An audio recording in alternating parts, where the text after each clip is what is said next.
लीजिए सुनिए प्रेमचंद की लिखी कहानी दफ्तरी। वाचन समीर गोस्वामी का है। रफाकत हुसैन मेरे दफ्तर का दफ्तरी था। 10 रुपये मासिक वेतन पाता था। 2-3 रुपये बाहर के फुटकर काम से मिल जाते थे। यही उसकी जीविका थी। पर वो अपनी दशा पर संतुष्ट था। उसकी आंतरिक अवस्था तो ज्ञात नहीं, पर वो सदैव साफ सुथरे कपड़े पहनता और प्रसन्न चित्त रहता। कर्ज इस श्रेणी के मनुष्यों का आभूषण है। रफाकत पर इसका जादू न चलता था। उसकी बातों में कृत्रिम शिष्टाचार की झलक भी न थी। बेलाग और खरी कहता था। अमलों में जो बुराइयां देखता साफ कह देता। इसी साफ गोई के कारण लोग उसका सम्मान हैसियत से ज्यादा करते थे। उसे पशुओं से विशेष प्रेम था। एक घोड़ी, एक गाय, कई बकरियां, एक बिल्ली और एक कुत्ता और कुछ मुर्गियां पाल रखी थीं। इन पशुओं पर जान देता था। बकरियों के लिए पत्तियां तोड़ लाता, घोड़ी के लिए घास छील लाता।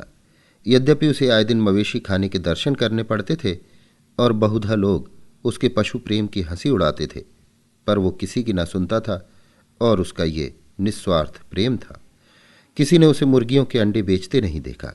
उसकी बकरियों के बच्चे कभी बूचड़ की छुरी के नीचे नहीं गए और उसकी घोड़ी ने कभी लगाम का मुंह नहीं देखा।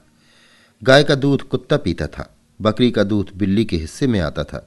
जो कुछ बच रहता वो आप पीता था। सौभाग्य से उसकी पत्नी भी साध्वी थी। यद्यपि उसका घर बहुत छोटा था, पर किसी ने द्वार पर उसकी आवाज नहीं सुनी। किसी ने उसे द्वार पर झांकते नहीं देखा। वो गहने कपड़ों के तगादों से पति की नींद हराम न करती थी। दफ्तरी उसकी पूजा करता था। वो गाय का गोबर उठाती, घोड़ों को घास डालती, बिल्ली को अपने साथ बिठाकर खिलाती, यहाँ तक कि कुत्ते को नहलाने से भी उसे घृणा न होती थी। बरसात थी, नदियों में बाढ़ आई हुई थी। दफ्तर के कर्मचारी मछलियों का शिकार खेलने चले। शामत का मारा रफाकत भी उनके साथ हो लिया। दिन भर लोग शिकार खेला किए। शाम को मूसलाधार पानी बरसने लगा। कर्मचारियों ने तो एक गांव में रात काटी। दफ्तरी घर चला, पर अंधेरी रात राह भूल गया और सारी रात भटकता फिरा। प्रातःकाल घर पहुंचा तो अभी अंधेरा ही था, लेकिन दोनों द्वारपट खुले हुए थे।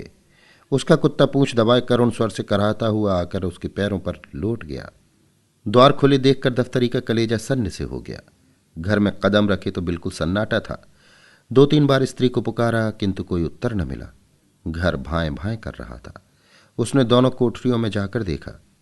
जब वहां भी उसका पता न मिला तो पशुशाला में गया। भीतर जाते हुए अज्ञात भय हो रहा था, जो किसी अंधेरे खोह में जाते हुए होता है। उसकी स्त्री वहीं भूमि पर चित पड़ी हुई थी। मुंह पर मक्खियां बैठी हुई थी, होंठ नीले पड़ गए थे, आंखें पथरा गई थी।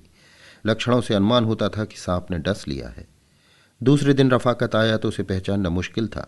मालूम होता था बरसों का रोगी है। बिल्कुल खोया हुआ गुमसुम बैठा रहा, मानो किसी दूसरी दुनिया में है। संध्या होते ही वो उठा और स्त्री की कब्र पर जाकर बैठ गया। अंधेरा हो गया। 3-4 घड़ी रात बीत गई, पर दीमक के टिमटिमाते हुए प्रकाश में उसी कब्र पर नैराश और दुख की मूर्ति बना बैठा रहा, मानो मृत्यु की राह देख रहा हो। मालूम नहीं कब घर आया। अब यही उसका नित्य का नियम हो गया। प्रातःकाल उठकर मजार पर जाता, झाड़ू लगाता, फूलों के हार चढ़ाता, लोबान जलाता और 9 बजे तक कुरान का पाठ करता। संध्या समय फिर यही क्रम शुरू होता। अब यही उसके जीवन का नियमित कर्म था। अब वो अंतर जगत में बसता था। बाह्य जगत से उसने मुंह मोड़ लिया था। शोक ने विरक्त कर दिया था। कई महीने तक यही हाल रहा। कर्मचारियों को दफ्तरी से सहानुभूति हो गई थी। उसके काम कर लेते, उसे कष्ट न देते। उसकी पत्नी भक्ति पर लोगों को विस्मय होता था। लेकिन मनुष्य सर्वदा प्राणलोक में नहीं रह सकता। वहां का जलवायु उसके अनुकूल नहीं। वहां वो रूपमय रसमय भावनाएं कहाँ, विराग में वो चिंतामय उल्लास कहाँ, वो आशामय आनंद कहाँ। दफ्तरी को आधी रात तक ध्यान में डूबे रहने के बाद चूल्हा जलाना पड़ता। प्रातःकाल पशुओं की देखभाल करनी पड़ती। ये बोझा उसके लिए असह्य था। अवस्था ने भावुकता पर विजय पाई। मरुभूमि के प्यासे पथिक की भांति दफ्तरी फिर दाम्पत्य सुख जल स्रोत की ओर दौड़ा। वो फिर जीवन का यही सुखद अनुभव देखना चाहता था। पत्नी की स्मृति दाम्पत्य सुख के रूप में विलीन होने लगी। यहां तक कि 6 महीने में उस स्थिति का चिन्ह भी शेष न रहा। इस मोहल्ले के दूसरे सिरे पर बड़े साहब का एक अर्दली रहता था। उसके यहां से विवाह की बातचीत होने लगी। मियाँ रफाकत फूले न समाये। अर्दली साहब का सम्मान मोहल्ले में किसी वकील से कम न था। उनकी आमदनी पर अनेक कल्पनाएं की जाती थी। साधारण बोलचाल में कहा जाता था, जो कुछ मिल जाए वो थोड़ा है। वो स्वयं कहा करते थे कि तकाबी के दिनों में मुझे जेब की जगह थैली रखनी पड़ती थी। दफ्तरी ने समझा भाग्योदय हुआ। इस तरह टूटे जैसे बच्चे खिलौने पर टूटते हैं। एक ही सप्ताह में सारा विधान पूरा हो गया और नववधु घर में आ गई। जो मनुष्य कभी एक सप्ताह पहले संसार से विरक्त, जीवन से निराश बैठा हो, उसे मुंह पर सेहरा डाले घोड़े पर सवार नवकुसुम की भांति विकसित देखना मानव प्रकृति की एक विलक्षण विवेचना थी। किंतु एक ही अठवारे में नववधु के जौहर खुलने लगे। विधाता ने उसे रूपेंद्रिय से वंचित रखा था, पर उसकी कसर पूरी करने के लिए अति तीक्ष्ण वाकेंद्रिय प्रदान की थी। इसका सबूत उसकी वो वाक्पटुता थी जो अब बहुधा पड़ोसियों को विनोदित और दफ्तरी को अपमानित किया करती थी। उसने 8 दिन तक दफ्तरी के चरित्र का तात्विक दृष्टि से अध्ययन किया और तब एक दिन उससे बोली, तुम विचित्र जीव हो।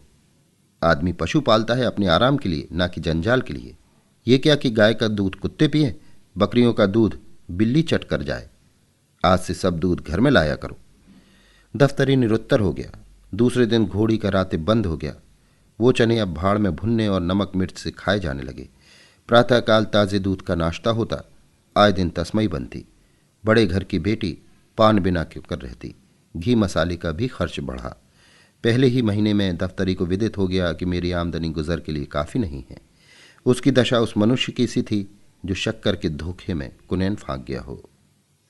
दफ्तरी बड़ा धर्मपरायण मनुष्य था। 2-3 महीने तक ये विषम वेदना सहता रहा, पर उसकी सूरत उसकी अवस्था को शब्दों से अधिक व्यक्त कर देती थी। वो दफ्तरी जो अभाव में भी संतोष का आनंद उठाता था, अब चिंता की सजीव मूर्ति था। कपड़े मैले, सिर के बाल बिखरे हुए, चेहरे पर उदासी छाई हुई, अहर्निश हाय हाय किया करता था। उसकी गाय अब हड्डियों का ढांचा थी। घोड़ी का जगह से हिलना कठिन था। बिल्ली पड़ोसियों की छीकों पर उचकती और कुत्ता घूरों पर हड्डियां नोचता फिरता था। पर अब भी वो हिम्मत का धनी इन पुराने मित्रों को अलग न करता था। सबसे बड़ी विपत्ति पत्नी की वो वाक प्रचुरता थी, जिसके सामने कभी उसका धैर्य, उसकी कर्मनिष्ठा, उसकी उत्साहशीलता प्रस्थान कर जाती और अपनी अंधेरी कोठरी के कोने में बैठकर खूब फूट फूट कर रोता।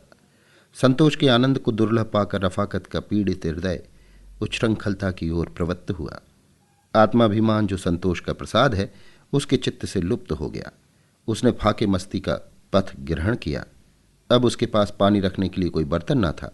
वो उस कुएं से पानी खींचकर उसी दम पी जाना चाहता था जिससे वो जमीन पर बह न जाए। वेतन पाकर अब वो महीने भर का सामान जुटाता। ठंडे पानी और रूखी रोटियों से अब उसे तस्कीन न होती। बाजार से बिस्कुट लाता, मलाई के दोनों और कलमी आमों की ओर लपकता। 10 रुपए की भुगत ही क्या, 1 सप्ताह में सब उड़ जाते। तब जिल्दबंदियों की पेशगी पर हाथ बढ़ाता, फिर 2-1 उपवास होता, अंत में उधार मांगने लगता। शनि शनि ये दशा हो गई कि वेतन देनदारों ही के हाथों में चला जाता और महीने के पहले ही दिन कर्ज लेना शुरू करता। वो पहले दूसरों को मितव्ययिता का उपदेश दिया करता था। अब लोग उसे समझाते, पर वो लापरवाही से कहता, साहब आज मिलता है खाते हैं, कल का खुदा मालिक है, मिलेगा खाएंगे, नहीं पढ़कर सो रहेंगे। उसकी अवस्था अब उस रोगी सी हो गई जो आरोग्य लाभ से निराश होकर पथ्यापथ का विचार त्याग दे, जिसमें मनुष्य के आने तक वो भोज्य पदार्थों से भली भांति तृप्त हो जाए। लेकिन अभी तक उसने घोड़ी और गाय न बेची। यहाँ तक कि एक दिन दोनों मवेशी खाने में दाखिल हो गईं। बकरियां भी तृष्णा व्याघ्र के पंजे में फंस गईं। पुलाव और जर्दे के चस्के ने नानबाई का ऋणी बना दिया। जब उसे मालूम हो गया कि नगद रुपए वसूल न होंगे तो एक दिन सभी बकरियां हाँक ले गया। दफ्तरी मुंह ताकता रह गया। बिल्ली ने भी स्वामी भक्ति से मुंह मोड़ा। गाय और बकरियों के जाने के बाद अब उसे दूध के बर्तनों को चाटने की भी आशा न रही, जो उसके स्नेह बंधन का अंतिम सूत्र था। हाँ, कुत्ता पुराने सद्व्यवहारों की याद करके अभी तक आत्मीयता का पालन करता जाता था, किंतु उसकी सजीवता विदा हो गई थी। ये वो कुत्ता न था जिसके सामने द्वार पर किसी अपरिचित मनुष्य या कुत्ते का निकल जाना असंभव था। वो अब भी भूखता था, लेकिन लेटे लेटे और प्रायः छाती में सिर छिपाए हुए, मानो अपनी वर्तमान स्थिति पर रो रहा हो। या तो उसमें अब उठने की शक्ति ही न थी, या वो चिरकालीन कृपाओं के लिए इतना कीर्तिगान पर्याप्त समझता था। संध्या का समय था। मैं द्वार पर बैठा हुआ पत्र पढ़ रहा था कि अकस्मात दफ्तरी को आते देखा। कदाचित कोई किसान सम्मान पाने वाले चपरासी से भी इतना भयभीत न होगा, बाल वृंद टीका लगाने वाले से भी इतना न डरते होंगे। मैं अव्यवस्थित होकर उठा और चाहा कि अंदर जाकर द्वार बंद कर लूं। कितने में दफ्तरी लपक कर सामने आ पहुंचा। अब कैसे भागता? कुर्सी पर बैठ गया, पर नाक भौं चढ़ाए हुए। दफ्तरी किस लिए आ रहा था, इसमें मुझे लेश मात्र भी शंका न थी। ऋणेक्षुओं की हृदय चेष्टा उनकी मुखाकृति पर, उनके आचार व्यवहार पर उज्ज्वल रंगों से अंकित होती है। वो एक विशेष नम्रता, संकोचमय परवशता होती है जिसे एक बार देखकर फिर नहीं भुलाया जा सकता। दफ्तरी ने आते ही बिना किसी प्रस्तावना के अभिप्राय कह सुनाया जो मुझे पहले ही ज्ञात हो चुका था। मैंने रुखाई से उत्तर दिया, मेरे पास रुपए नहीं हैं। दफ्तरी ने सलाम किया और उल्टे पांव लौटा। उसके चेहरे पर ऐसी दीनता और बेकसी छाई थी कि मुझे उस पर दया आ गई। उसका इस भांति बिना कुछ कहे सुने लौटना कितना सारपूर्ण था। इसमें लज्जा थी, संतोष था, पछतावा था। उसके मुंह से एक शब्द भी न निकला, लेकिन उसका चेहरा कह रहा था, मुझे विश्वास था कि आप यही उत्तर देंगे। इसमें मुझे जरा भी संदेह न था, लेकिन ये जानते हुए भी मैं यहाँ तक आया, मालूम नहीं क्यों। मेरी समझ में स्वयं नहीं आता। कदाचित आपकी दयाशीलता, आपकी वत्सलता मुझे यहाँ तक लाई। अब जाता हूँ। वो मुंह ही नहीं रहा कि अपनी कुछ कथा सुनाऊं। मैंने दफ्तरी को आवाज़ दी, ज़रा सुनो तो, क्या काम है? दफ्तरी को कुछ उम्मीद हुई। बोला, आपसे क्या अर्ज करूं, 2 दिन से उपवास हो रहा है। मैंने बड़ी नम्रता से समझाया, इस तरह कर्ज लेकर क्या दिन तुम्हारा काम चलेगा? तुम समझदार आदमी हो, जानते हो कि आजकल सभी को अपनी फिक्र सवार रहती है। किसी के पास फालतू रुपए नहीं रहते, और यदि हों भी तो वो ऋण देकर रार क्यों लेने लगा? तुम अपनी दशा सुधारते क्यों नहीं? दफ्तरी ने विरक्त भाव से कहा, ये सब दिनों का फेर है, और क्या कहूं, जो चीज़ महीने भर के लिए लाता हूं वो एक दिन में उड़ जाती है। मैं घरवाली के चटोरेपन से लाचार हूं। अगर एक दिन दूध न मिले तो महीना मत मचा दे।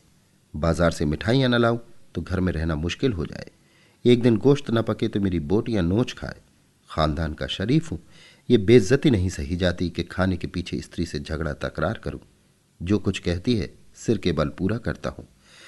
अब खुदा से यही दुआ है कि मुझे इस दुनिया से उठा ले। इसके सिवाय मुझे दूसरी कोई सूरत नहीं नजर आती। सब कुछ करके हार गया। मैंने संदूक से 5 रुपए निकाले और उसे देकर बोला, ये लो, ये तुम्हारे पुरुषार्थ का इनाम है। मैं नहीं जानता था कि तुम्हारा हृदय इतना उदार, इतना वीर रसपूर्ण है। ग्रह दाह में जलने वाले वीर रण क्षेत्र के वीरों से कम महत्वशाली नहीं होते। अभी आप सुन रहे थे प्रेमचंद की लिखी कहानी दफ्तरी। वाचन समीर गोस्वामी का था।